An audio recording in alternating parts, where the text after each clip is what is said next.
Hello guys, कैसे हैं आप लोग। आई होप कि बहुत अच्छे होंगे। और मैं आया हूँ जयपुर। कल शाम हम लोग यहाँ पहुँच गए थे और ये डॉक्टर नवीन शर्मा हैं, advance orthopaedic and sport injury hospital, जिसमें मैं दिखाने आया हूँ।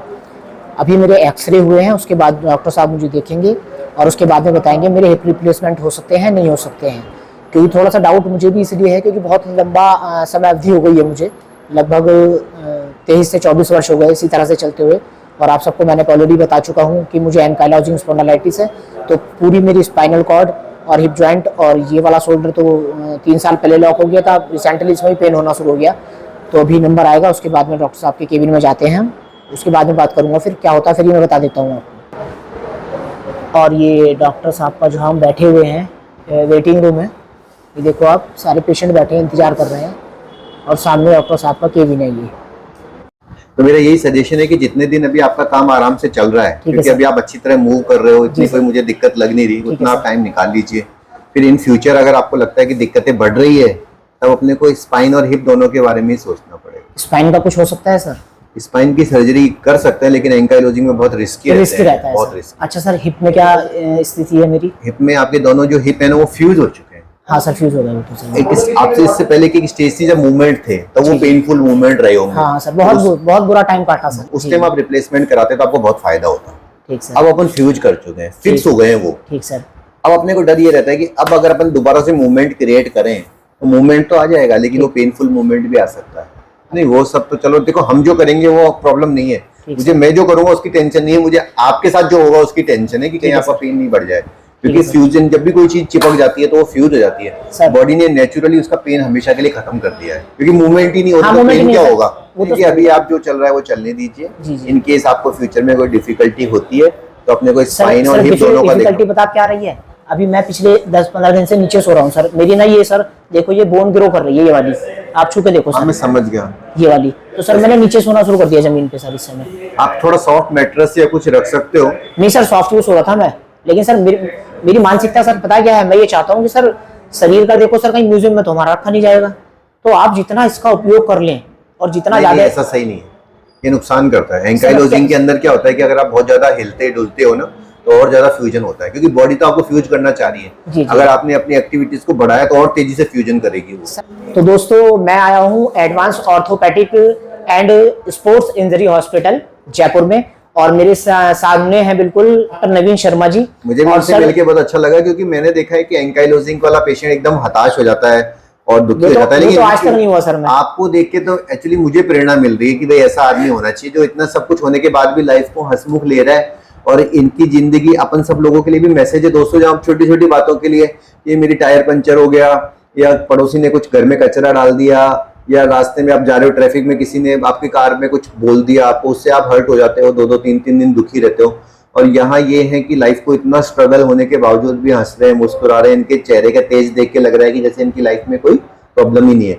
तो मेरा सजेशन यही रहता है कि आप भी इंस्पिरेशन ले सकते हैं ऐसे लोगों से, और मेरे को तो मिली है बहुत ज्यादा इंस्पिरेशन। और सर जो है सीनियर कंसल्टेंट हैं आपका जयपुर अपोलो हॉस्पिटल और बिरला हॉस्पिटल में। और मैं आपसे एक ही बात कहना चाहता हूं, देखिए मेरा ऑपरेशन तो अभी होगा नहीं, सर ने मना कर दिया, क्योंकि मुझे बड़ा लंबा समय अवधि हो चुका है, लगभग 24 साल हो गए। मेरे दोनों फ्यूज हो गए, हिप जॉइंट, और मेरी पूरी स्पाइनल कॉर्ड फ्यूज है, और बीमारी मेरी धीरे धीरे बढ़ रही है ना सर। डेफिनेटली प्रोग्रेसिव डिसऑर्डर है, लेकिन अब हिप और हिप का जो है वो तो अल्टीमेट हो चुका है। हिप में अब और कुछ होने को बचा नहीं है, फ्यूज हो गए दोनों हिप, जो लास्ट स्टेज होती है।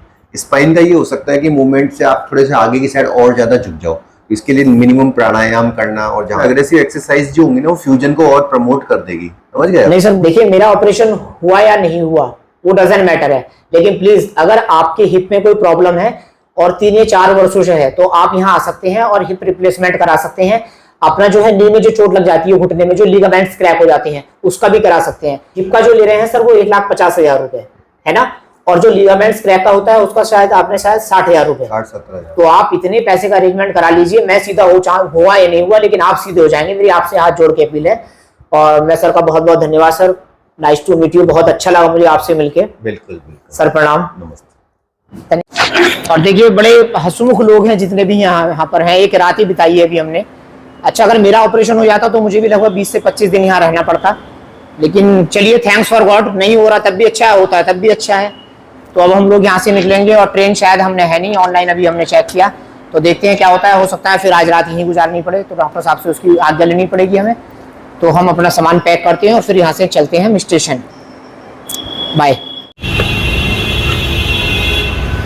और भाई देखो मैं बनवा रहा हूँ अपने लिए जूस, क्योंकि मेरा आज फास्ट है मंडे का, तो खाना मैंने कुछ है नहीं।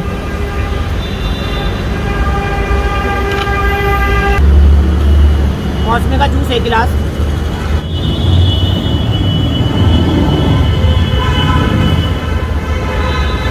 धन्यवाद भैया। उसके बाद में हम मेट्रो लेंगे यहाँ से और फिर जानेंगे हम स्टेशन अपना टिकट कराने के लिए कल का। और मेट्रो से हमने जयपुर स्टेशन के लिए टिकट ले लिया है। और नानू भाई बैग संभालते हुए, और हम लोग यूज़ करेंगे अब एक्सीलेटर का, मेंटेनेंस पे है, क्योंकि लिफ्ट यहाँ मेंटेनेंस पे है, लिफ्ट में यहाँ काम चल रहा है इसलिए। और एक्सीलेटर बिल्कुल ठीक सामने चल रहा है। और ये है एक्सीलेटर। अब हम लोग यहाँ से जाएंगे ऊपर की ओर, और हम जा रहे हैं ऊपर की ओर, देखो ऐसे।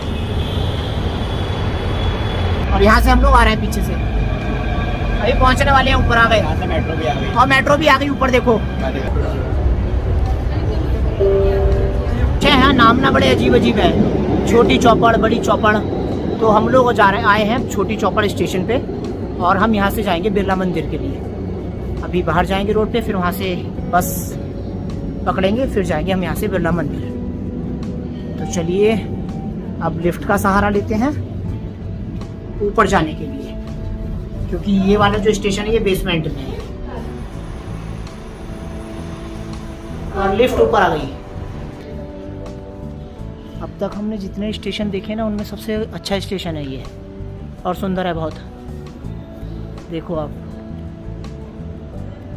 और दोस्तों हम आ चुके हैं दोनों छोटी चौपर का मेट्रो स्टेशन है ये, जहां हम लोग दोनों हैं इस समय। और दोस्तों बड़ी चिलचिलाती धूप हो रही है, बहुत तेज गर्मी है। और देखिए पिंक सिटी, जयपुर का एक नाम पिंक सिटी है। चारों ओर जितनी बिल्डिंग आपको दिखाई देंगी सब पिंक कलर की हैं यहाँ पे, ये देखो आप, सभी का रंग एक सा मिलेगा आपको यहाँ। और हम लोग छोटी चौपड़ मेट्रो स्टेशन के बाहर आ चुके हैं। और हम लोग देखिए यहाँ एक चौराहे पे खड़े हुए हैं। चौराहे का नाम तो मुझे पता नहीं है क्या है, लेकिन बहुत अच्छी जगह है भाई। मैं चारों ओर का व्यू दिखा दूं, देखो आपका। ये छोटी चौपड़, जैसे ही आप मेट्रो स्टेशन से बाहर निकलेंगे तो उसी के बाद में चौराहा है यहाँ, देखो आप।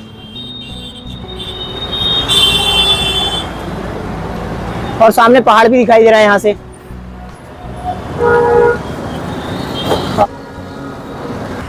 और दोस्तों 3 व्हीलर में बैठ गए हैं, और 3 व्हीलर जो चलते हैं वो नंबर के अकॉर्डिंग चलते हैं। 18 नंबर 3 व्हीलर है।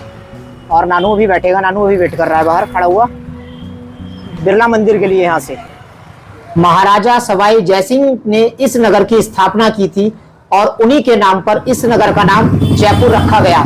अब दोस्तों यहाँ प्रश्न ये उठता है कि गुलाबी नगर क्यों रखा गया। तो सन 1876 में महारानी एलिजाबेथ और प्रिंस अल्बर्ट यहाँ आने वाले थे। तो उस समय जो महाराज थे सवाई महाराजा राम सिंह जी, उन्होंने इस पूरे नगर को एक रंग में रंगने का विचार किया, और परकोटे में स्थित पूरे नगर को उन्होंने गुलाबी रंग में रंगवा दिया। तब से लेकर और आज तक इस नगर का नाम जो है गुलाबी नगर हो गया। आप देख सकते हैं मेरे दोनों ओर, चाहे वो व्यावसायिक प्रतिष्ठान हो या अव्यवसायिक प्रतिष्ठान हो, उनका सबका रंग आपको एक ही रंग में रंगा हुआ नजर आएगा। जयपुर बहुत ही खूबसूरत नगर है, आप एक बार यहाँ जरूर आइएगा। और सामने जो आपको ये द्वार दिखाई दे रहा है, इसका नाम है अजमेरी गेट, जिसमें से हम इस समय निकलकर जाएंगे।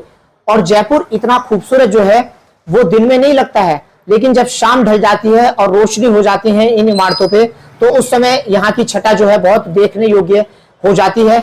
और मेरी जयपुर की ये सेकंड जो है विजिट है। इससे पहले मैं 2015 में भी यहाँ आया हूँ।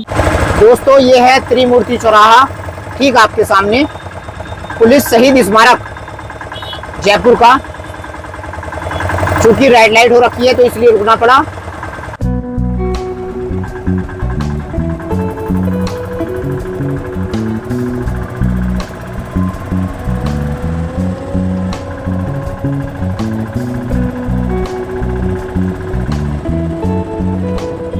है।